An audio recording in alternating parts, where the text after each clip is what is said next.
Oh, here we go.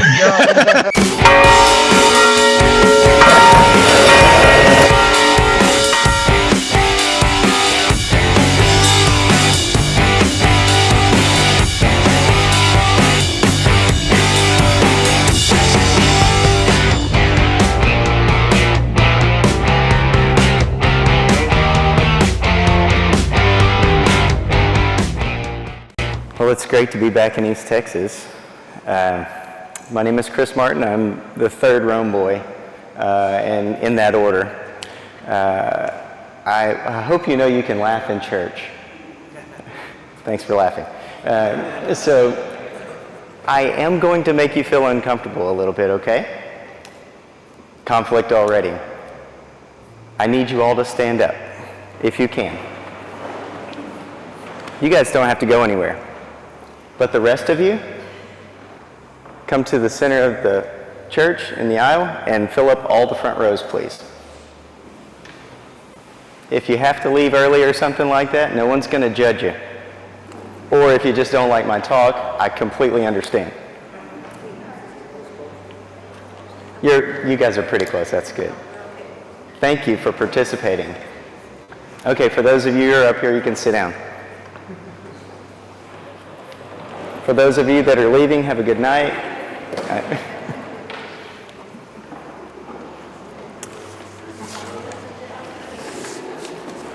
There's a method to my madness, okay? You did something. You were called upon. You're not used to it. As Catholics, we don't sit in the front pews very often. My mother-in-law tells me it's because they're leaving room for the saints. And if my mother-in-law is not going to make it to heaven, we're all doomed, I promise. So I'm from East Texas. I'm from Livingston. I was born in Lufkin.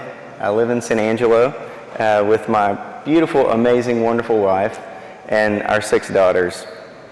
And I'm the luckiest guy in the world. Didn't think I was going to get choked up this soon. And I'll share with you why. I'm not a crier, guys, so you tough men in the audience. Bear with me. So, I think you'll find out why I believe that. God has blessed me more than anyone I know. Have you ever heard anybody say that before? Hopefully you've said it yourself. It's in the pain and suffering that we really feel God's presence, right? Wouldn't you agree? When we're on the mountain, it's comfortable. We're good. What I'm going to talk a little bit about tonight, and I may have messed up the title, I don't know, but being a wolf, or being a sheep in wolf's clothing, I did mess it up. Yeah. So I'll clarify it throughout the talk. What I mean is, I'm a wolf on the outside, but a sheep on the inside. It is a little hot, Father, the mic. A little. And I'll dive into why that is. Let me just do that. What I mean, though, is my job as a Catholic Christian, a convert to the faith, is to infiltrate secular society. And that is all of our mission, because we've been called to do what? The 2 things that we are required to do is to know, love, and serve God, right? That's our purpose. KLS is what I've always told kids in our youth programs. Know, love, and serve God. But secondly, and why you do that, is to make disciples. I always say, I don't want to just make disciples, I want to make disciple makers. So I hope my story inspires you today, okay? There's only 2 motivators in the world. Just simply 2. Desperation. A lot of times I call that hell. That's why we want to act right and make it to heaven. But don't live your life that way. God loves you. And He loves you immensely. And if you have trouble in your life, and you have challenges, it's because you don't know that. And I found out the hard way, and I think it's the best way. I have an advantage because of the life I was raised in. The other is inspiration. The other motivator is inspiration. So maybe you stood up out of desperation, you're going to be the only one sitting in the back and you don't want to, be stuck out. Or maybe I inspired you to come join. Let's do this. So, like I told you, my name's Chris Martin, born in Lufkin, from Livingston, live in West Texas. I'm the entrepreneur we kind of have a theme name for each of us, right? You heard Joe's talk, cultivating faith. He's a farmer. And you heard Tony, he's a teacher, a theologian. He doesn't like calling himself that, but he's probably the smartest one of the three of us combined. And so I own nursing homes, and I can't even believe that I can tell you that today. I just cannot believe it, that I've been blessed that way. People ask me how I'm doing. I always say better than I deserve. I'm going to tell you my story, but I want to start by saying that you have to be a saint in your own way, okay? I'm not going to tell you exactly how to do it. God made us all unique. Thank God. Because if you're all like me, it would be a terrible place. But if you don't be a saint in your own way, hear me clearly, the world loses because it needs you. Because God created you for a very unique purpose. And there were people in my life that you'll hear through some of my testimony. If those people weren't there, I have no idea where I'd be. So I was born in what everybody called the free hospital, as far as I knew it. My mom was 14 years old, and that's not how old she was when she had me, but that's how old Mary was when she had Jesus, we believe. But her dad died when she was 14 years old, and she was a daddy's girl. She was a middle child, older brother, younger brother. And that was the hardest thing that changed her life forever. And it affects my life still to this day. I've never met the man who was my mother's father and had so much influence on her. So she began drinking and doing drugs and sleeping around with lots of people. Now let me tell you, I will honor my mother and father till the day I die. I love my mother dearly. She's praying for me now, right now. But my mom had a very rough life and made some very difficult choices, very bad choices. My mom is not Catholic and she watches our show, so she's heard this story too, okay? But it's going to get intense in some moments. So she was 16 when she met my dad. And he was playing a guitar in the front room at a friend's house, and that was history. I was conceived. They were not married. They were never married. I didn't meet my dad until I was 23 years old, and I always wanted to. And I got that moment, and I'll get to that later. But my mom quit school in the 11th grade. She was the head cheerleader. She was a beautiful girl. Had her whole life ahead of her, quite honestly. I think back to where I was at her age, at 16 years old, and the things I was doing. And I was making wrong choices too, but I had to learn the hard way. So when I was a little kid, to kind of go back to my earliest memories, the first house I remember living in had a dirt floor, and it was a shed. And I lived on a cardboard box, and this is not a made-up story. It's my story. And it's a tough one to share. So I had love, though. My mom was there. But she made a bad choice to marry a man who beat her up constantly.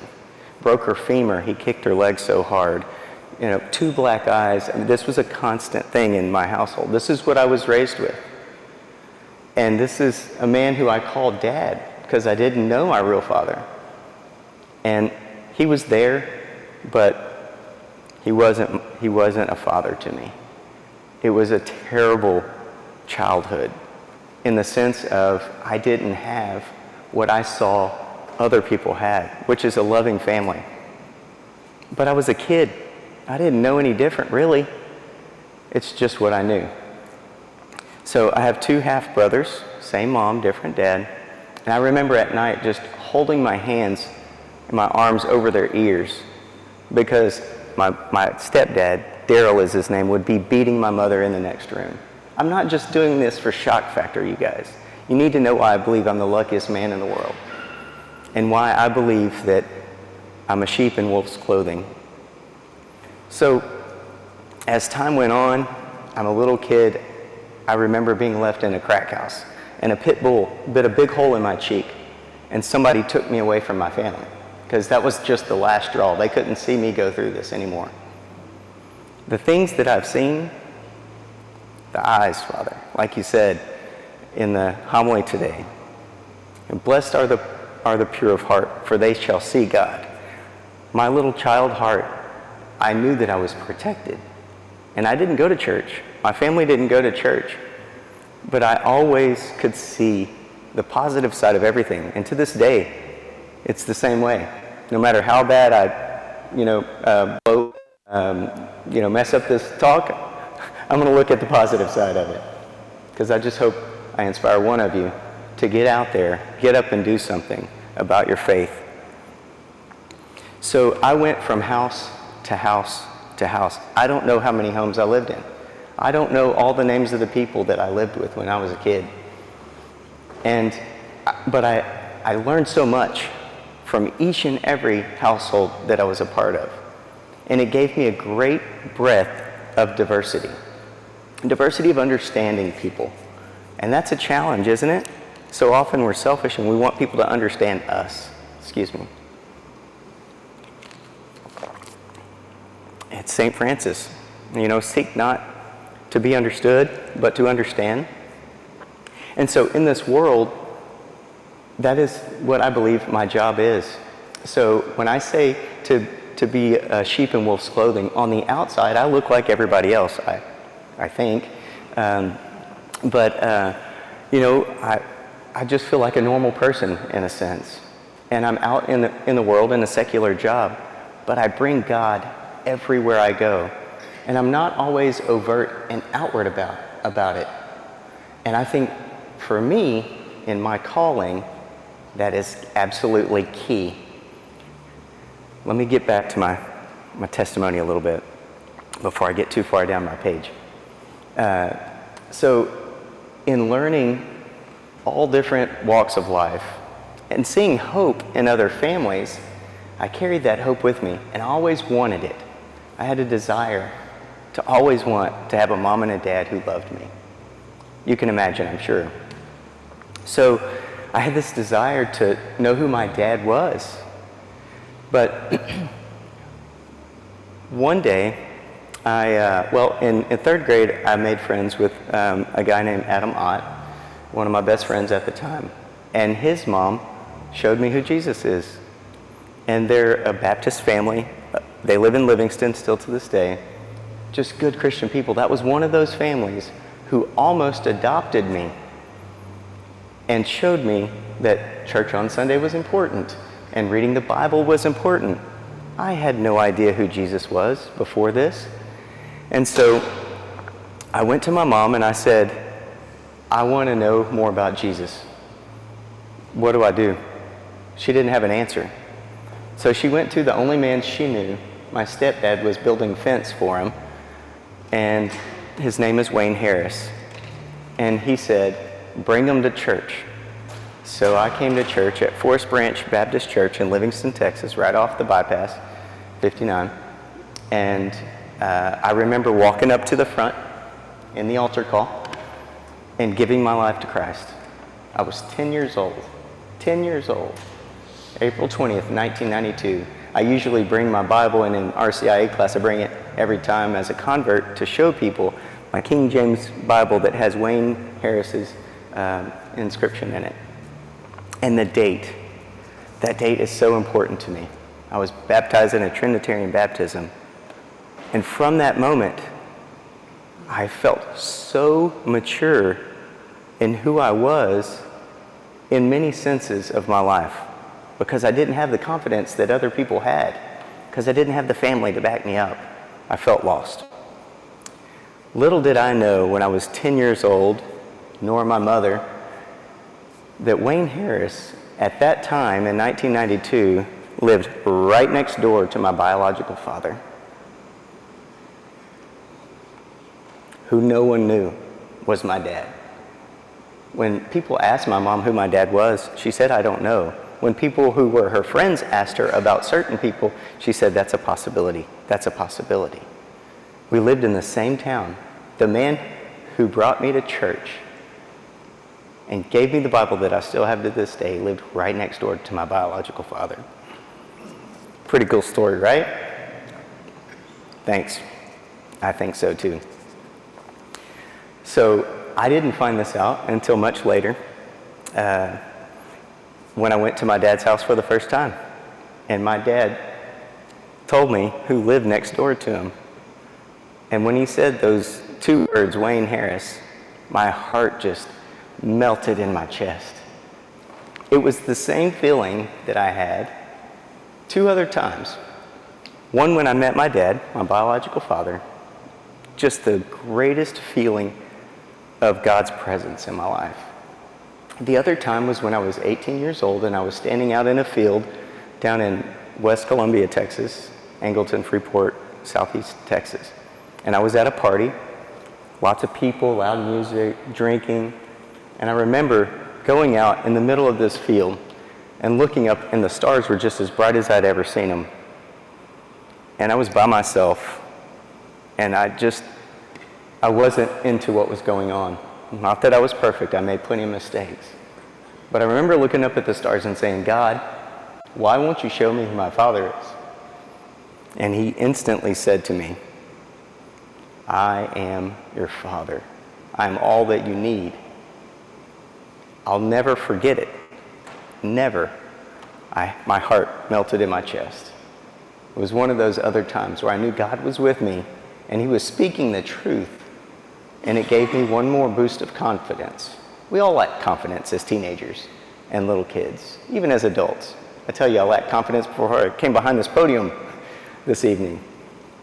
But these moments, God just gave me more and more strength, more understanding of what my purpose is. All of these things, he did not put me through it, but he was showing me the positive side of why I was going through what I went through. I feel that there's not a person in this world who has experienced something, maybe, I don't want to compare in that way, but that I can't relate to at some level. And it's been a godsend for me. It's what's allowed me to be in the world in any scene or scenario without fear. And I feel that, that outward wolf that I'm talking about in secular society, I feel that I have an advantage because I've seen it, I've been through it. So at 18 years old, I thought, this is great. Yes, I believe you're my Father. But I resolved in my heart that night that I would never see my real dad or meet him. So as I'm going through life, in high school, my mom actually didn't give me up for adoption. But I did live with my aunt and uncle, her brother, for many, many years. And then they just left all my clothes and all my belongings on the front lawn in 9th grade. And I went to my friend's house because I didn't know what else to do. And they moved away to another city. And when I was telling my friend this, his mom said, you're moving in with us. And so I had another person in my life who is my mom. I feel like I've got more moms than everybody. I'm the luckiest guy in the world. So many people who have loved me along the way. It's incredible. I have an advantage. And I lived with my friend Taylor, and then I lived with my friend Josh. And these people lived secular lives and did not go to church. And so I still had this tugging at my heart to be active in seeking God. But I was always challenged with burdens of a lack of confidence in speaking about God, and to people who were not anywhere where I thought the conversation could come up. And that's where I'm getting at with this talk. Wherever you are, whether it's at work or at the gas station or just normal interactions, I don't want you to think that you have to preach. And I think we all know that. But it's so interesting to me how awful transactions with people can be, or how cold they can be, because there's a lack of joy in a lot of people. And I think you would agree, because I think we all know where joy comes from. And we all see that society is moving in the wrong direction, and it lacks Jesus, right? So if we are carrying Jesus with us, that sheep in the wolf's clothing, it's going to come out in everything that we do. I'll get to that in a little bit later about where I came into my career. But as I graduated high school, barely, I went to work. I didn't know what else to do. I didn't go to college or any of that. And I worked and worked and worked. And then I met my wife. Actually, around that time, just before I met my wife, my mom called me and said, and there were years that I didn't talk to my mother, not out of anger, but just because she and I were living in different places altogether. And cell phones didn't exist, and things like that. But she called me and said, because my stepdad, who's now passed away from cancer, a different one, my mom's been married 7 times, holy number. But he said, I used to play guitar with this guy named Eddie Martin, and you are his spitting image. My mom said, would you mind if I do a paternity test at our 20-year class reunion? And I said, yeah, absolutely. I'd love to know who my dad is. Again, I'm 23 years old. This is 5 years right after I'm standing in the field asking God to see my dad. And we both did a genetic test, and it came back 99.99998% positive. That day changed my life forever. He actually gave me an old flip phone, cell phone, because I met him because we had to exchange, and put everything to send off to the lab for our test. And when the phone rang, I didn't even want to answer it. I was scared. And I was at work. And I saw it, and I answered it. And my grandma, my dad's mom, said, "You're my grandson." And I fell to the floor, collapsed, and just bawled and cried. And my boss let me leave and go be with my family. And it was a fantastic experience.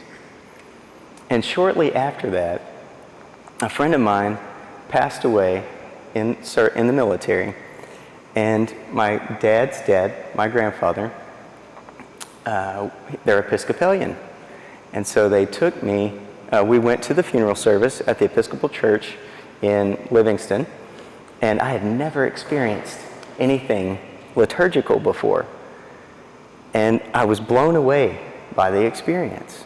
It was emotional because my friend passed away, and I had just met my grandparents, and I was so glad to see that they went to church because I didn't live around that. After we got home that evening, I pulled a book off the shelf at my grandparents'. Part of the title included 20,000 denominations. The first chapter was Roman Catholicism, and it was half the book. And that night, I remember, what is this? What is this that nobody's ever told me about? Nobody's ever said anything about this. Quite honestly, I thought all Catholics were just Hispanic people. Thank you for laughing. I appreciate that. It was just the environment I was around. I had no idea. I had a friend who was Hispanic, and they had what I thought was an old hand-washing antique sink, but that was their holy water, and that was the only experience I had. So this liturgical experience in this book opened my eyes to a church that says it was founded by Jesus Christ. Now, what's interesting about that is we also practice a religion. The only religion, guys, Christianity, is the only religion where the God seeks you. And that Jesus, the man, said he was God. I took philosophy of religion in college. We studied this in depth. All other religions, those people never said they were God.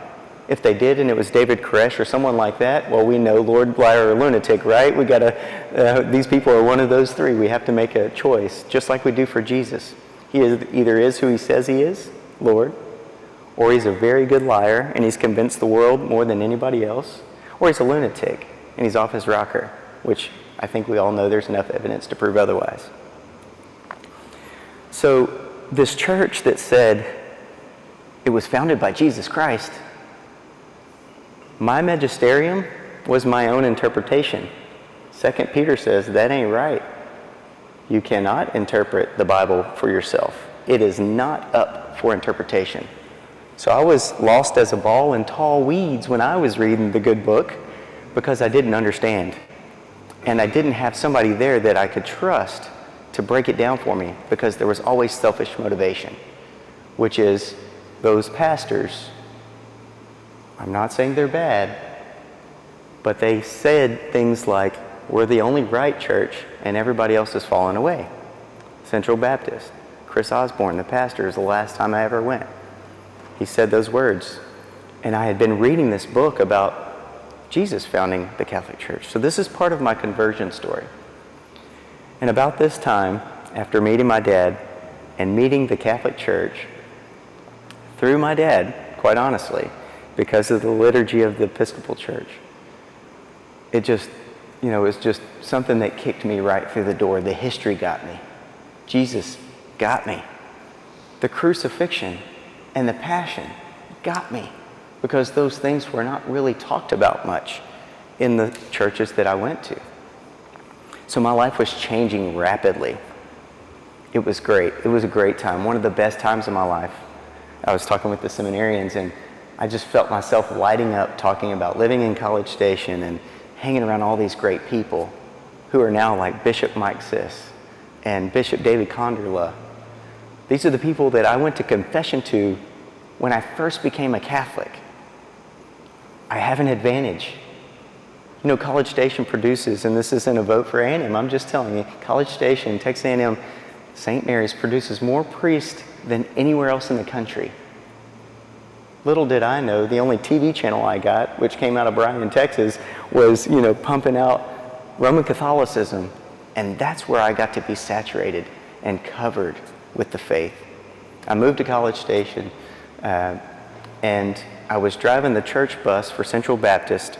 I was working at the gym as a maintenance guy. And my friend said, come on, let's go to the Texas Hall of Fame and go dancing. I'm like, I'm not going to. I'm trying to get right with God. I told you I hadn't lived the best life. Well, I went. Yes. And my wife, who's missed Mass one time on a Sunday in her entire life, okay? You can do it. It's possible. Don't give me any excuses. When I got married to her, I can't make any excuses either. Not that I want to. But I met her there, and it changed my world. She's very sweet. She was a virgin when I met her. And by that time, I didn't even think I knew one. Honestly. Our shirt says, be real, be bold, be Catholic. So I'm going to be real with you. I cherish that. I'm the luckiest guy in the world. I was not a virgin. I'd made lots of mistakes. Why? Because in my heart, I wanted to create a family my way, not by God's design. And when we met, I signed up for college. I went to school because I just wanted to be a better person. And each of these steps along the way were steps that I never thought were possible. But as I got to know that God and His church doesn't change, and it's a solid rock, and it's here for us, and that I'm invited to participate in the Eucharist, my mind was blown, and confidence was given to me. I met God when I was 10. I came into the church. I met my wife. My wife says that when she met me, her life was like this. Or before she met me, her life was like this. She met me and it was like this. And I say, my life was like this, and then I met you and it went like this. So we met in the middle and just scrambled the whole thing up. Along the way in this journey, as great things were happening to me, I thought, why am I deserving this? But I realized God was equipping me to be that wolf that I talked about, the sheep in the wolf's clothing. I need to know the truth because it'll set me free. And it did. My worries went away about, it's interesting, in Protestantism, there's this, a blessed assurance that I know where I'm going when I die. And there's just no changing that. No matter what I do, I'm going to heaven. But then I started learning that I better start acting right and doing the right things. And if I don't want my family to end up like I was raised in, then I need to know my faith. And I dove in more and more and more. So we have 6 daughters, and so life-changing moments continue to occur all the time. But my dad has had such a problem with alcohol and drugs, even to this day. And it hurts me so bad. Let me tell you why. When I met him, he didn't drink, he didn't smoke, he didn't do anything. Because exactly 1 year, not to the date, but to the month, before I met him, he had a cooler full of beer in his Isuzu Trooper, and he was going down Highway 59 in Livingston, and an 18-wheeler pulled out in front of him. This is a year before I met him.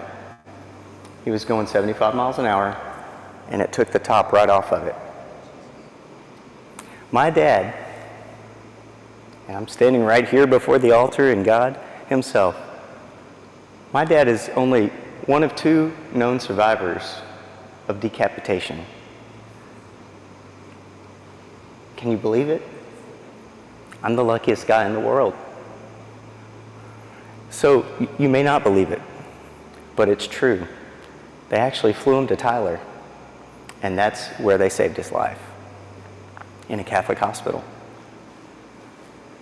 And so when my grandmother, his mother, is an RN, and she cared for him, I've never heard my father's real voice because his throat is paralyzed. His vocal cords are paralyzed. So he has a really, really raspy voice. At first it scared my kids as they were getting older because he sounds much different. So my dad was mad at God because they let him live. He said to me when we first met, and I knew exactly what he meant, we have a very great connection. It's amazing how in sync we are, even though he has his struggles. I can't blame him for his struggles because he had a beautiful voice. He played the guitar with ZZ Top and Eddie Rabbitt and all these other famous musicians. He had so much money, he built a warehouse on Beacon Bay by the lake in Livingston, just so these people would come play music with him. That's how he got my mother. If it wasn't for his talent, I wouldn't be here. I'm the luckiest guy in the world. So, I have a quiver in my voice because I mean it when I say it. I don't know anybody more blessed than me, and I mess it up every single day. Every single day. Not because I intentionally hurt people, but because we're called to something greater. And if we don't live up to it, shame on us. Shame on us all. I'm serious. Where's the crucifix? Right there. He gave everything for us, right? Only son, his only son. I'm my dad's only son, and so I feel a special calling to do what God's only son has done. Not to save people, but not to be afraid. Like Pope John Paul II said, do not be afraid. His first words, right? Not as a child, as Pope. But guess what? We don't live in Christendom anymore, guys. It's not easy. It's not easy. We're in apostolic mission mode now. You know what the first words of Pope Francis was to the Roman Curia after he became Pope?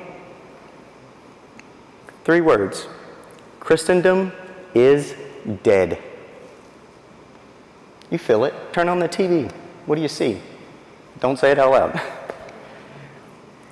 There's so much going on in this world where there would be so much camaraderie between neighbors, and so many people don't even know their neighbor anymore. That's strange to me. So we have to put on whatever it is that God has called us to do, wherever we're at. And it doesn't mean just the religious. It doesn't mean just the priest. You may have all heard the quote from Venerable Fulton Sheen. Who's going to save our church, he says? The laity. He says, it's not our bishops, it's not our priests, and it's not the religious. It's up to you. It's up to you to save the church. Not the person next to you. It's up to you. And that's what I hope to inspire and call you to do today. I want you to hear my story, because if you haven't had to experience the pain and the things that I've seen, I'm very, very excited for you, because it's been a tough childhood. But I was resilient, and I'm here with you today to tell that story, because it should not take pain and suffering in our life to seek God in everything that we do. It's not necessary.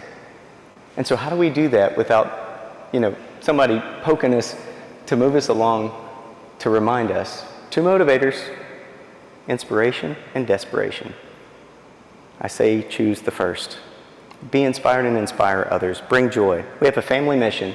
The Martin family mission is to genuinely serve, to bring joy, and to live life to the fullest. In 2020, when the world was in chaos, I sat our girls down and my wife, and we came up with that together. It wasn't just me. So we have a mission and we have a vision in the church. And the mission is we need to know, love, and serve God. The vision is that we make disciples. Make disciples, but always push it one step further. Don't just make disciples, make disciple makers. When's the last time you invited somebody to church? Don't say it out loud.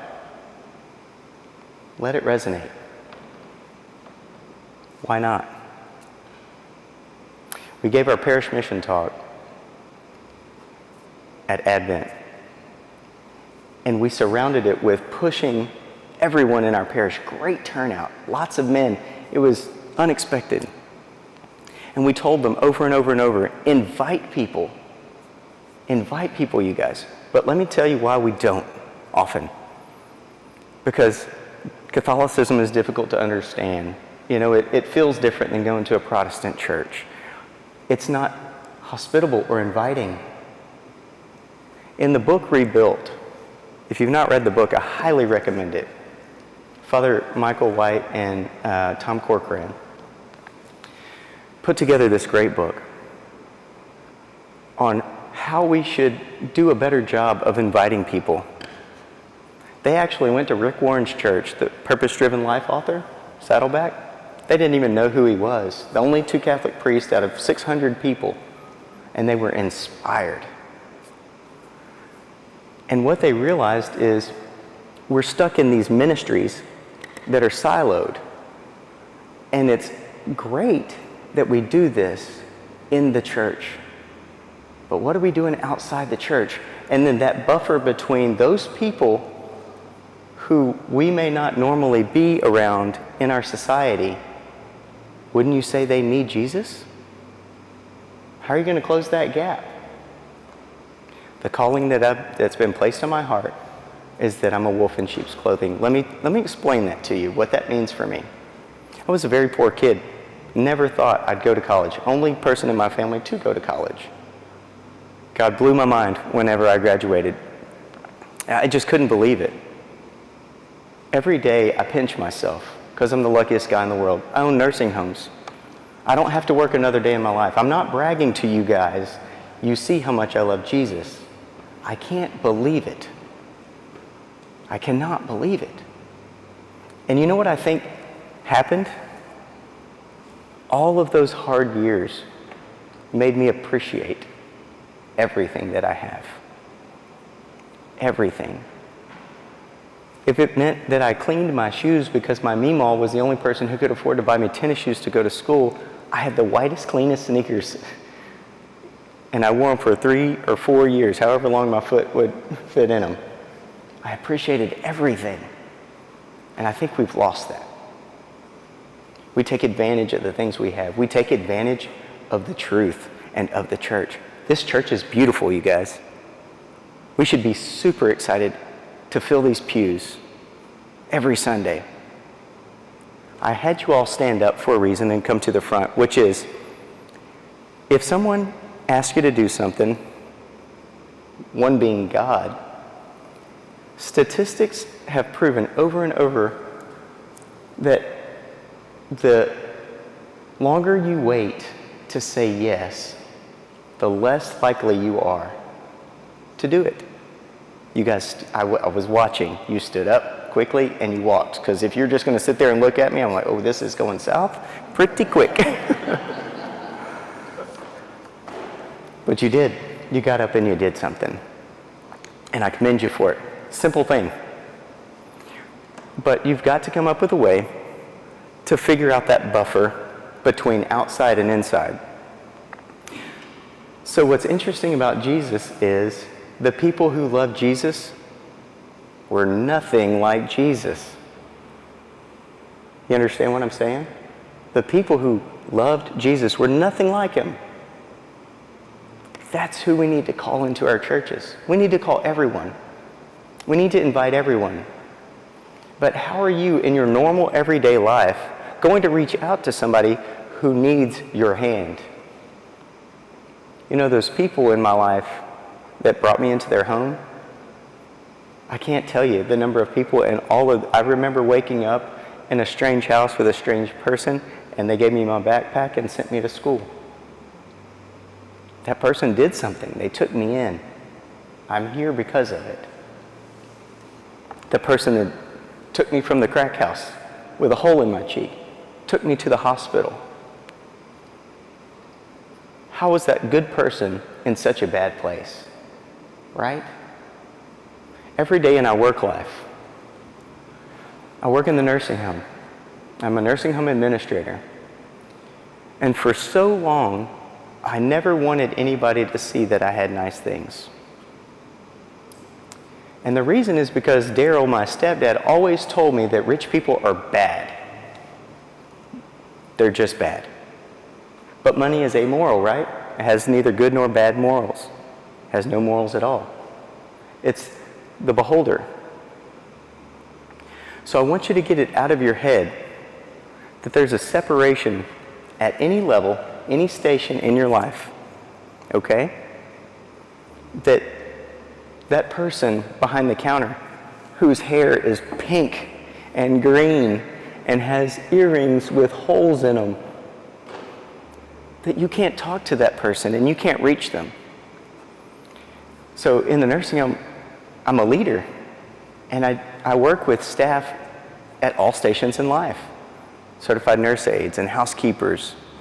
And so many times after working with them for a year or two, they saw a normal white guy with parted hair and glasses and a tucked in shirt with his, St. John's Bay khakis, and that they had no connection with me. But in our interactions, I never cussed. And in James it says that none of us can hold our tongue. James 3:6, 3:8 actually. Yet at every turn in my life, I still make mistakes. But I'm conscientious of how I talk to people and how I interact. And so I feel that God has given me a keen sense of an ability to talk to folks that may not look like we'd ever hang out or be friends, or that I'd invite to my home, and bring joy to them. It's awesome. So I would have these employees come up to me and say, I just thought that you were just a mean, executive, rich guy that didn't care about us. And you're out here sweeping, in the hallways and mopping the floors and helping change the patients in the rooms. And so it was just those little things. and I never cussed around them, and they didn't see me at work events getting drunk. I just lived a normal life. But what we know in our world is that there's people that do things that feel uncomfortable. People, just simply by not cussing and having a foul mouth, came to me and said, hey, are you Christian or something? And guess what? It opened up the door. And that's what we want, right?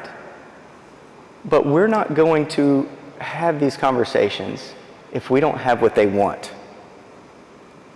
And we all want to go to heaven. It's innate within us.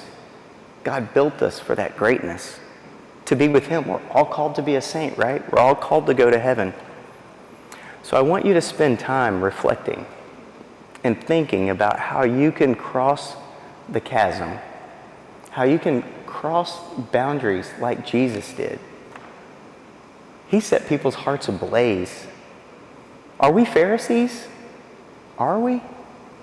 Maybe. Because we're stuck in our religion or religiosity or in our ministry, and it's good enough. You know, Jim Collins wrote a great book called Good to Great. And what he said in that book is that good is the enemy of great. Why? Well, we have a good church, so we don't need a great church. We got good schools. Why do we need to take that extra mile, take that extra step so that we can have great churches? We've got to be inspired in our life, y'all. We've got to bring joy to the world. And you can do it. And your dad doesn't have to get his head cut off so that you get inspired, okay? I can make that joke. He's my dad. You don't have to go through all the pain and suffering. You know, Father mentioned that we went on a vacation. It was a beautiful vacation.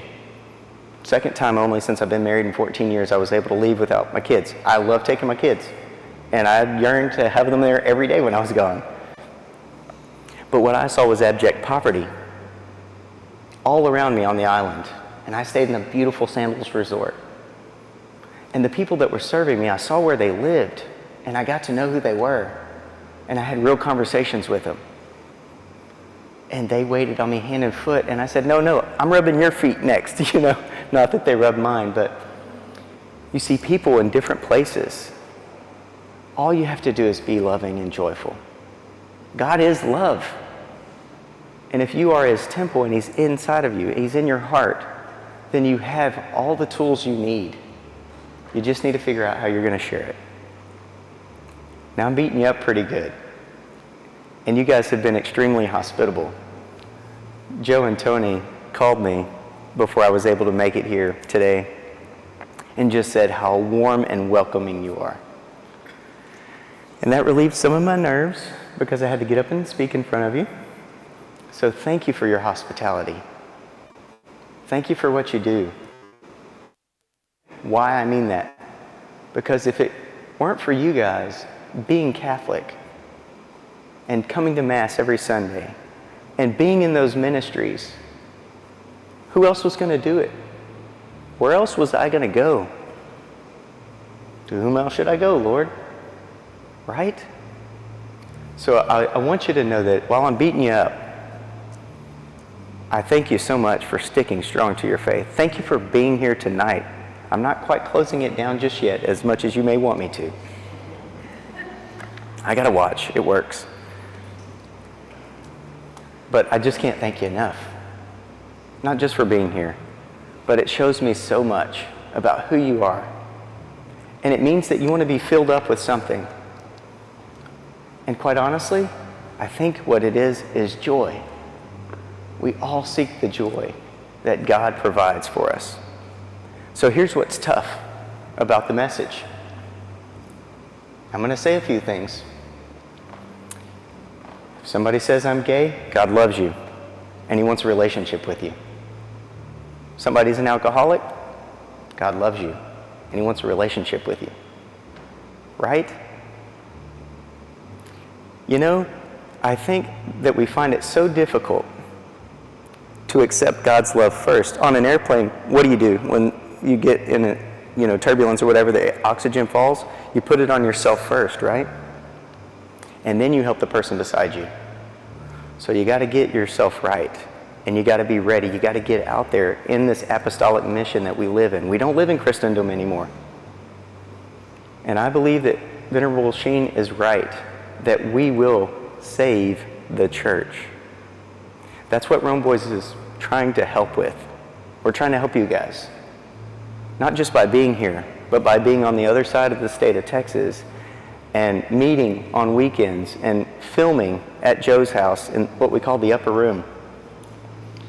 We sacrifice being with our children. I think he told you there's 18 kids between the three of us.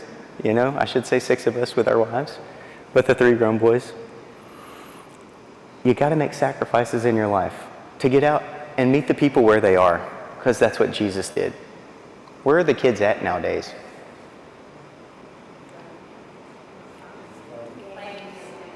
You got it. On electronics, Snapchat, Instagram, probably something cooler that I'm not aware of. We got to meet them where they are. So in March of 2020, when the pandemic was declared an official pandemic by the President of the United States, we started this little YouTube channel. It just collided at the same time when we couldn't go to Mass. We're RCIA teachers. We didn't know if we were going to have anybody come into the church. These things stopped. They ceased. And we were talking and we were having a good time in our faith as friends, but we thought other people needed to hear the joy that we had. So when we talk, that's what we bring is joy. We might talk about some controversial topics, but we love to bring joy. It's not easy, because there's a lot of things we can talk about negatively. But in March of 2020, we put out our first episode, and we said, that was fun. Actually, the first one was terrible, and nobody will ever see it. It's in the Disney vault. And it's the only good one in there. No, I'm kidding. I won't go there. But we didn't say, hey, we're going to go evangelize and be the leaders of social evangelization, because we're not. But as things started to happen, we said, you know what, we got to be bold. So I said, yeah, let's just call the Pope and we're going to do an interview with him. Now, I got a lot of cool stories, but we haven't interviewed the Pope yet.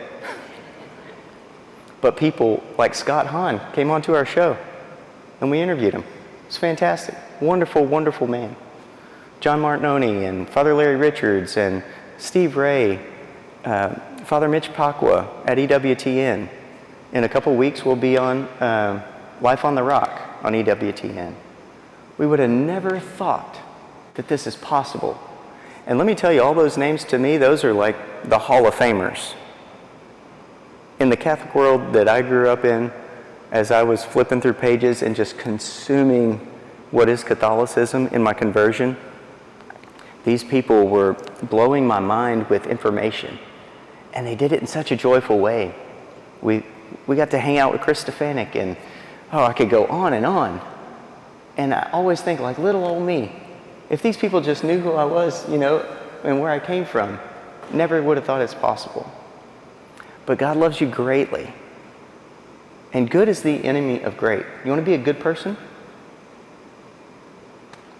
I feel like it's lukewarm. And you know what happens to the lukewarm? They're spat out. You gotta wake up every day and strive for greatness. I work out. Joe mentioned this in his talk. It's challenging, makes you feel uncomfortable. You got to take care of the temple, the thing that God gave you. You got to get serious about this. I was diagnosed with thyroid cancer 10 years ago. When that happened, my wife didn't even go to the clinic with me. I just had a lump on my throat. And all I heard was cancer. It was another moment where God slapped me and said, your time on this earth is short. You're built for greatness. Get out there and do something. Misa, Mass. Go forth. Right? We're fed at this altar to go out and do something with the Spirit that God has given us. So in your everyday lives, I hope that maybe you'll think about this talk. Every morning when I wake up, I say a very simple little prayer, which is, Lord, thank you for waking me up. I give you this day and everything in it. And when I say everything, I mean everything, because I know I'm going to make mistakes. And the days that I have a bad day, I tell Jill all the time, forgot to say that prayer. Forgot to say that prayer. So I was working in nursing homes, and I saw there was a disparity in the fact that people were greedy with the money that they made as owners, and they didn't take care of their people. So my cousin-in-law, Derek, who's my business partner, and I said, I think we can do it better. And I said, okay, well, let's be Christian, and not a Christian company, but just be Christian leaders. And I said, so I don't want like an outwardly Christian name. He's not Catholic. He's a great Christian man. And so he calls me up, and he said, hey, I got the name of the company. It's registered with Secretary of State, Cross Healthcare. And okay, here we go. So God does this thing all the time with me, where he shows up in moments that I almost push him away. But there was a phone call that I received that said, hey, I heard that you would like to own and run a nursing home. I had no money. I had a job, but I took the leap. Because that same very day, my boss in San Angelo flew in, and I got to have a conversation with him. And he owns 26 nursing homes. And I said, how did you do it? And he said, you know, I don't go to church much, but I went to a Bible study. And I heard them say, if you're going to ask big. And so the story was read of the battle, and I should know, I've written it down a ton of times, but the leader of the battle asked for God to set the sun still in the sky. You know the story. So that if there was enough sunlight, he could win the battle. Because if the sun went down, he was doomed. And that's what he said, set a fire in him to ask God big. And he stopped me. And he said, I'm going to tell you something. You ask God for something big, you better be ready. So I got that phone call.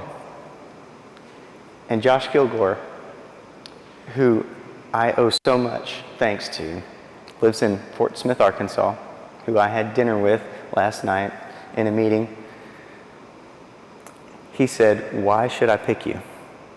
There's $1 billion company that wants this nursing home, and they have the money to do it. I said, I used to work for that company. And I can tell you all about it, but I'm not going to talk them down, because there's two ways to have the tallest building in town. Tear down everybody else's building, or build the tallest building. That's called character. And so I said, no one is going to treat you more honest and fair than me.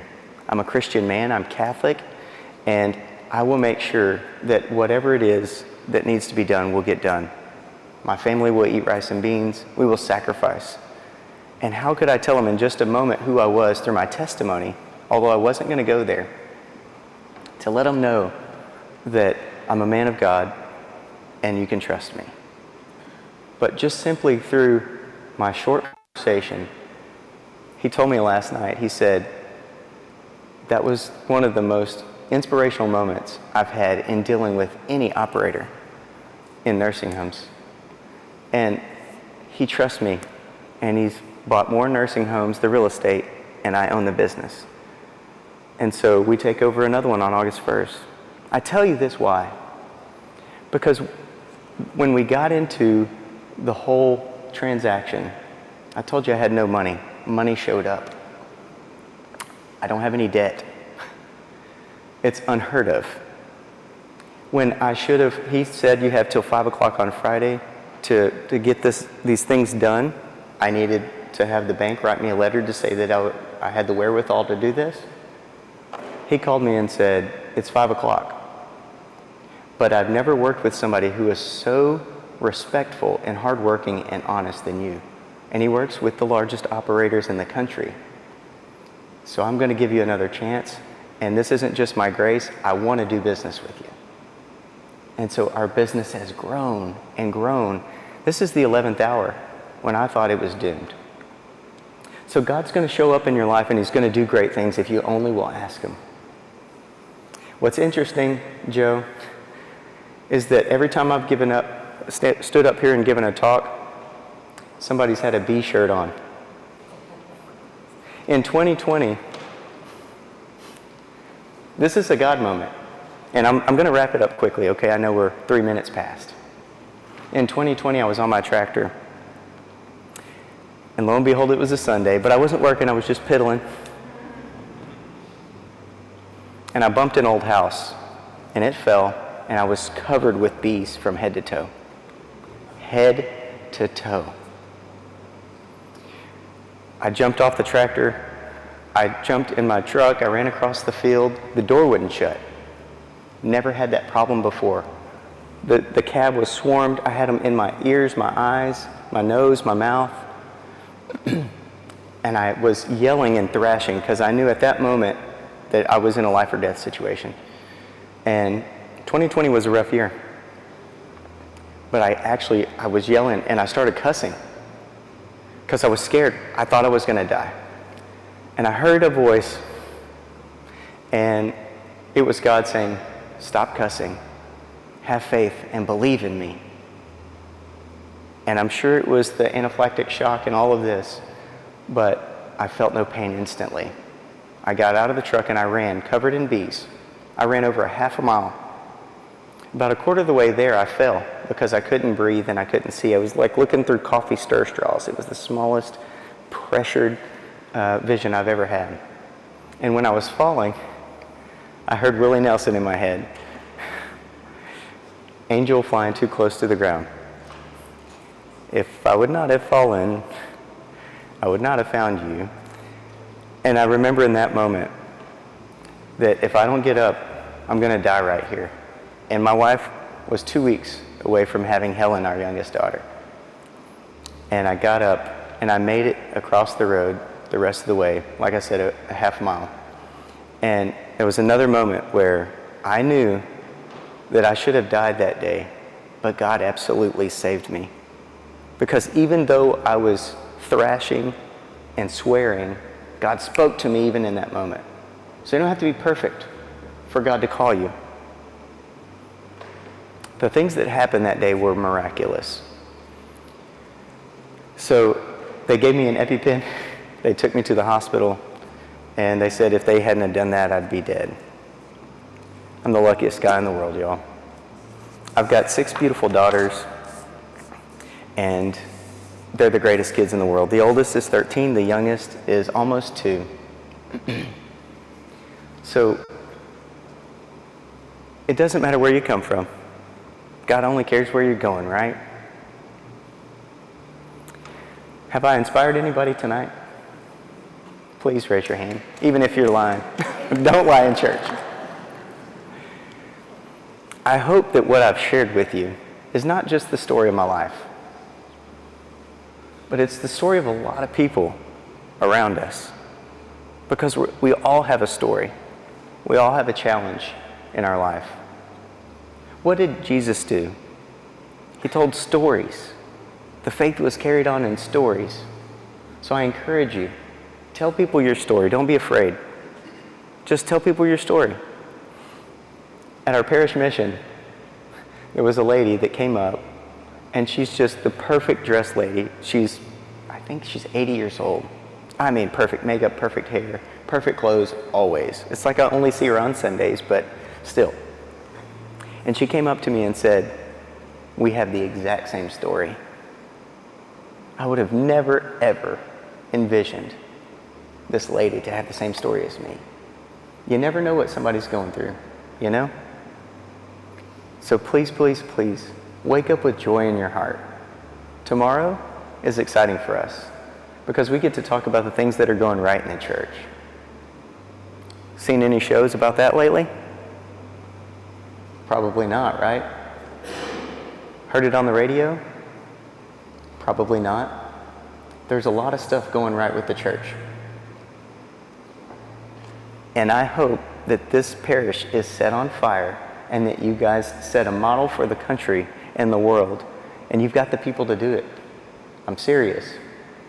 Are you a wondering generality, or are you a meaningful specific? Don't be a wondering generality. You are a meaningful specific.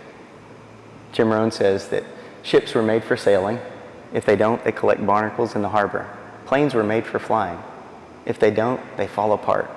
And houses were built for living in. If they don't, you know what happens? They fall apart. And you too were built for greatness. God bless you all. Thank you for your time.